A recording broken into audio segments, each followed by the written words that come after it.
quadro de saúde de hoje, vamos falar de um assunto que chamou a atenção do país quando, na semana passada, o presidente Luiz Inácio Lula da Silva teve uma crise de hipertensão e foi parar no hospital, né, Liara? É isso mesmo, Gilvan. Alguns dados sobre a hipertensão são bastante preocupantes. Para falar sobre o assunto, aqui com a gente o cardiologista Adelson Miranda Filho. Bom dia, muito obrigada pela sua presença aqui no estúdio do Bom Dia. Quais os sintomas que mostram o aumento da pressão arterial? Bom dia, Liara. Bom dia, Gilvan. Bom dia, telespectadores da Gazeta. A hipertensão arterial, na metade dos casos, ela pode ser totalmente assintomática.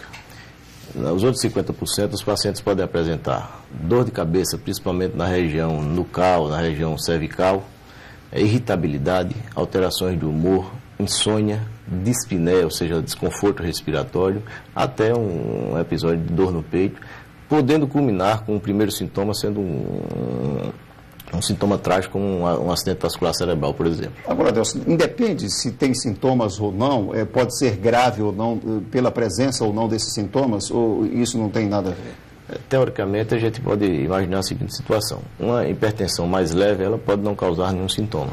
O nível maior da pressão arterial tende a trazer algum sintoma, por exemplo, algum desconforto na cabeça, alterações do ritmo de sono, algum sintoma ela começa a apresentar. Mas tem pacientes que têm níveis altíssimos de pressão arterial e não apresentam absolutamente nada. E esse é o perigo? Esse é um perigo, porque ele não é avisado e a hipertensão pode trazer a consequência nos chamados órgãos-alvos. Quer dizer, a ausência dos sintomas pode ser mais perigoso. Sem dúvida alguma, porque não vai haver um alerta, como no caso sofreu o presidente Lula recentemente, ele começou a ter um mal-estar súbito e isso alertou sobre a possibilidade da pressão estar alterada. Agora, como prevenir o aparecimento da pressão alta?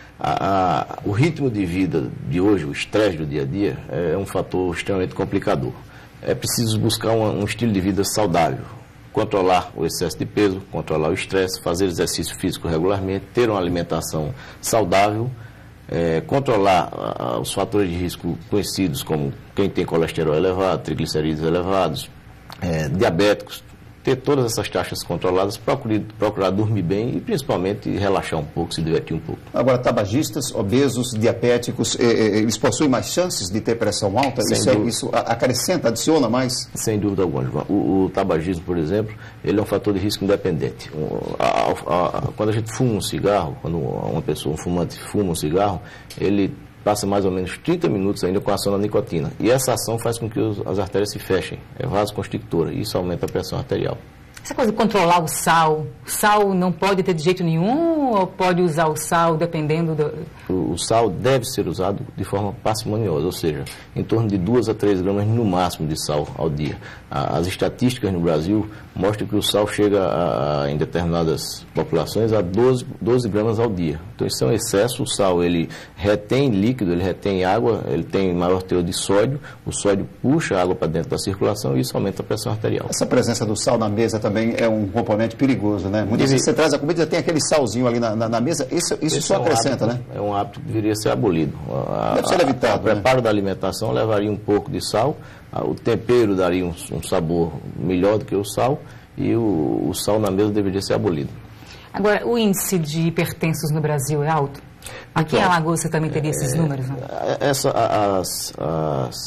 Estima-se, né? Os números não são completos, mas estima-se que no Brasil em torno de 300 mil casos de eventos cardiovasculares por ano. Estima-se também que na população mundial, de 25% a 30% da população sejam hipertensos. Falando de estimativas, dizem que de cada 10 hipertensos, apenas 3 cuidam da hipertensão. 3, 4 têm a hipertensão adequadamente controlada. Né? Ou seja, eles fazem tratamento não medicamentoso, essa mudança para um estilo de vida saudável e usam a medicação conforme a prescrição médica, conforme a orientação médica. Os outros 6 a 7 ou abandonaram o tratamento medicamentoso ou não o fazem de forma adequada. A hipertensão atinge a pessoa independentemente da idade ou a idade conta, influencia? A idade conta. O envelhecimento arterial ele é um fator que vai provocar a hipertensão. A grande causa da hipertensão, na realidade, é a causa genética. 90% dos quadros de hipertensão arterial, eles não têm uma causa definida. Então, a maioria desses casos tem relação com o fator genético. E é bom a gente deixar claro que a doença pode levar à morte, né? A gente fica discutindo que a pressão alta é só controlar, é só ter calma, que é importante controlar, mas que ela leva à morte, é necessário deixar deixar outras isso... doenças. Claro, Isso. é necessário deixar isso bem claro, né? A hipertensão arterial é o principal fator de risco para infarto e derrame cerebral, ou acidente vascular cerebral. E nós acabamos de citar agora esse número, em torno de 300 mil eventos desses por ano em nosso país, no Brasil.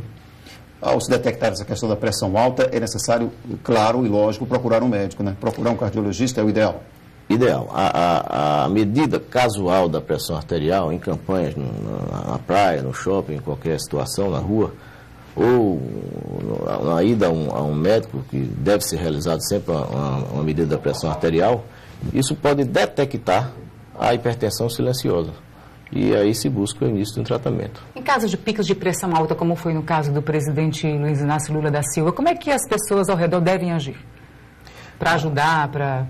Porque de repente, porque nem todo mundo tem um médico ao lado como o Lula teve, né? Mas assim, as pessoas de modo geral têm um sintoma, acham que é pressão alta, como é que deve agir no momento? Primeiro procurar verificar a pressão arterial. Se o mal-estar começa a se acentuar, a recomendação é sempre procurar uma emergência mais próxima, um posto de saúde ou alguma emergência mais próxima para que receba o atendimento médico adequado. Pode ser um pico de pressão ou não. Sendo um pico de pressão, tem que se tomar as medidas de imediato. Agora, uma última pergunta. Dessa questão que nós falamos agora, de cada 10 hipertensos, 3, 4 no máximo procuram ter essa questão da hipertensão controlada. Homem e mulher. Quem mais cuida é a mulher, né? Homem é mais complicado de ir ao médico? As campanhas têm chamado a atenção disso. As mulheres são mais cuidadosas, sem dúvida. Em relação à saúde, elas são mais cuidadosas. Não só a saúde. Feliz a gente. É verdade. As mulheres, elas têm mais frequência nos consultórios médicos, com certeza. Ainda bem que existem as mulheres para cuidar dos homens, né? Geralmente os homens são levados pelas mulheres. É complicado. Muito obrigado, doutor, pela sua presença aqui no Bom Dia. Obrigada, doutor. Daqui a pouco a gente conversa aqui no estúdio com o presidente do Instituto de